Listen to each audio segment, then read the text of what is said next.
Hello friend, हमारे YouTube channel में आप लोगों का स्वागत है। तो आज शनिवार है, तो आज एकादशी भी है। तो मैं अपने माधव जी को आज विष्णु भगवान की कथा सुनाऊंगी। वो तो खुद ही हरि जी हैं, मुझे क्या करना। लेकिन आज मैं कथा जो सुनाऊंगी सत्यनारायण भगवान की, तो पार्ट 1 पार्ट 2 ऐसे करके तो मेरे वीडियो को ज़रूर आप लोग देखिएगा।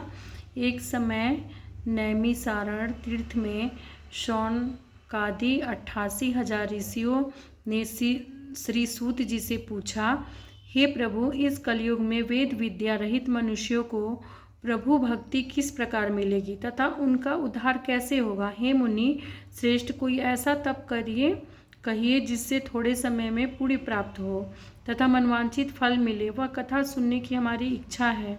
सर्वशास्त्र ज्ञाता श्री सूत जी बोले, हे वैष्णव में पूज्य, आप सब ने प्राणियों के हित की बात पूछी है।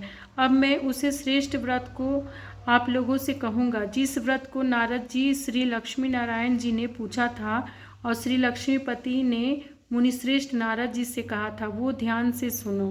तो आज मेरे अभी कथा का ये प्रथम अध्याय है, तो आप लोग जरूर सुनेंगे। एक समय योगी राज नारद जी से दूसरों के हित की इच्छा से अनेक लोगों में घूमते हुए मृत्यु लोक में आ पहुँचे। यहाँ अनेक योनियों में जन्म हुए प्रायः सभी मनुष्यों को अपने कर्मों द्वारा अनेकों दुखों से पीड़ित देखकर विचार करने लगे, किस यत्न के करने से निश्चय ही मानव के दुखों का नाश हो सकेगा।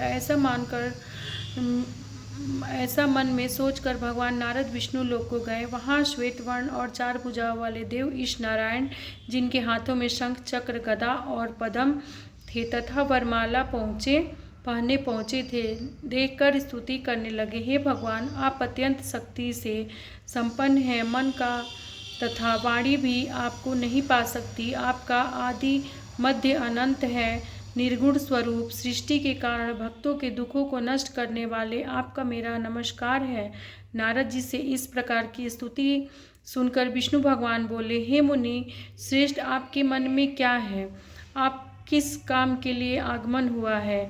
निसंकोच कहो। तब नारद मुनि बोले, मृत्यु लोक में सब मनुष्यों को अनेकों योनियों में पैदा हुए अपने अपने कर्मों के द्वारा अनेक प्रकार के दुख से दुखी हो रहे हैं। हे नाथ, मुझ पर दया रखते हो तो बताओ कि मैं उन मनुष्यों को सब दुख थोड़े ही प्रयत्न में कैसे दूर कर सकते हैं। श्री भगवान जी बोले, हे नारद, मनुष्यों की भलाई के लिए तुमने बहुत अच्छी बात पूछी है। जिस काम के करने से मनुष्य मुंह से छूट जाता है वह मैं कहता हूँ, सुनो।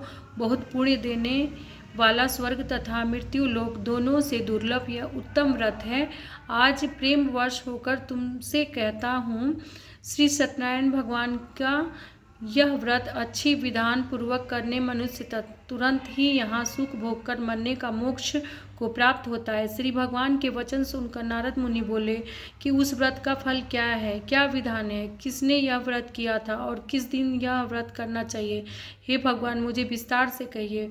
श्री भगवान बोले, दुख शोक आदि दूर करने वाला, धन धान्य को बढ़ाने वाला, सौभाग्य तथा संतान को देने वाला व्रत, सब स्थानों पर विजयी करने वाला, भक्ति से श्रद्धा के साथ किसी दिन मनुष्य श्री सत्यनारायण की शाम के समय ब्राह्मणों और बंधुओं के साथ धर्मपरायण होकर पूजा करें। भक्ति भाव से नैवेद्य केले के फल, घी, दूध, गेहूँ का चूर्ण सवाया लेवें। गेहूँ के अभाव साठी तथा चूर्ण शक्कर अथवा गुड़ लें तथा भक्ति भाव से भगवान को अर्पण करें।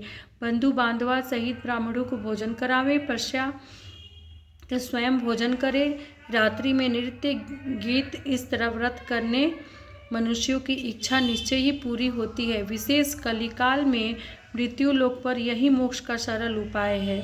तो अभी मैं कथा का यहीं पे विश्राम करती हूँ और आप लोग भी माधव जी को ऐसे ही रोज़ कथा, कभी मतलब श्लोक सुनाया करिए, कभी कुछ कीजिए, तो माधव जी ऐसे खुश रहते हैं और आप लोगों के जीवन में माधव जी की भक्ति प्राप्त हो। और आज का मेरा वीडियो बस इतना ही। तो ये पार्ट 1 है मेरा, तो मैं दूसरे पार्ट में फिर दूसरा अध्याय सुनाऊंगी, तो आप लोग मेरे वीडियो को ज़रूर सपोर्ट करिएगा। सबको राधे राधे। श्री हरिवंश और मेरे माधव जी को देखिए, मेरे माधव जी का श्रृंगार कैसा लगा ये भी कमेंट बॉक्स में ज़रूर बताएंगे। राधे राधे।